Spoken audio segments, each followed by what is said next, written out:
Forget that cartoon character with the unibrow dragging a woman to a cave by her hair, mindlessly grunting with a club in his hand. The story I'm going to tell you today is far wilder, far more intelligent, and unbelievably cooler than that caricature. This is the story of how a tiny, vulnerable primate transformed into the most feared predator on the planet. This is the million-year epic of the hunter and the hunted. So how did it all begin? It all started with a carcass. Yes, you heard that right.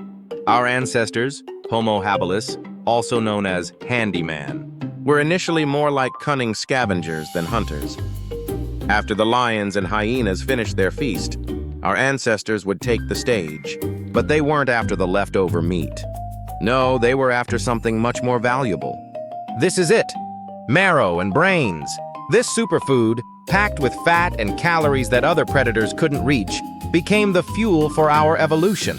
These simple stone tools didn't just break bones, they broke the mold of human destiny. More calories meant bigger brains, and bigger brains meant crazier ideas. And now, enter Homo erectus, the marathon runner of evolution. These guys completely changed the hunting game. What was their secret weapon? Not their speed, their endurance. We call this persistence hunting. Our ancestors would chase their prey for hours during the hottest part of the day. Raccoons, deer, antelopes, they were all faster than us, but they couldn't beat us in one thing: sweating. While we could efficiently release heat from our bodies, they were practically boiling from the inside. When they finally collapsed from exhaustion and heat, our hunters would calmly approach. Brains beat brawn once again. And of course, technology was advancing. We went from simple pebbles to the Stone Age's Swiss Army. Knife, the Acheulean hand axe. This symmetrical and deadly tool wasn't just a butcher's knife. It was a monument to planning and foresight. But wait, there's more. Humanity entered into an arms race. First, simply sharpened wooden spears, effective at close range but very risky then. Sharp stones were attached to the tips of spears. Produced with the levallois technique,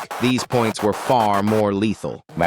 And the revolution, introducing the atlatl, the spear thrower. This simple lever multiplied the power of the human arm, turning a spear into a missile. It was now possible to say hello to dangerous prey from a safe distance. The apex, and finally, the weapon that built and destroyed civilizations, the bow and arrow, mastered by Homo sapiens around 50,000 years ago.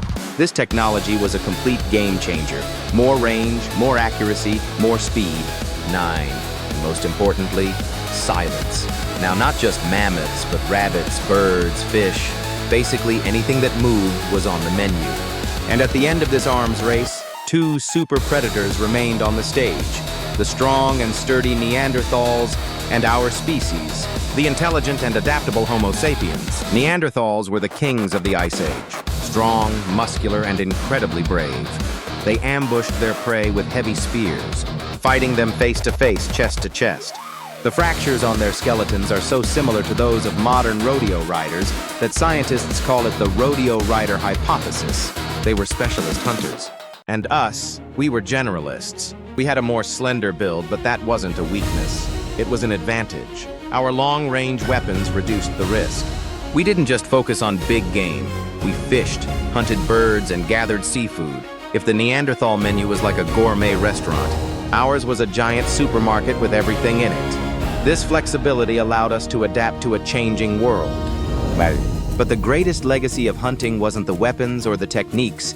The greatest legacy was what made us us: society. You can't hunt a mammoth alone. You have to cooperate, plan, and communicate. Perhaps the origins of language lie in this necessity. Shouting, "You go right, I'll go left," meant survival. And what do you do after you catch the prey? You share it. Food sharing was a form of social insurance. Today, I'm successful, I share with you. Tomorrow, you're successful, you share with me. This simple rule laid the foundation of human society, and the hunter's mind finally expressed itself through art. What were these incredible paintings on cave walls? A form of magic to bring luck in the hunt? A textbook to teach the young the art of hunting? Or just a diary, telling the epic hunting stories of the day? Maybe all of them. This million-year-long adventure shaped us. The challenges of hunting grew our brains, developed our technology, and forced us to cooperate, speak, and share. It made us human. So the next time you see those primitive stone tools in a museum, don't just look at them as pieces of rock. They are monuments that tell the birth story of the planet's greatest predator. If you enjoyed this video, please hit the like button and don't forget to subscribe to our channel for more prehistoric adventures. Let us know in the comments which hunting technique you found most interesting. See you in the next video.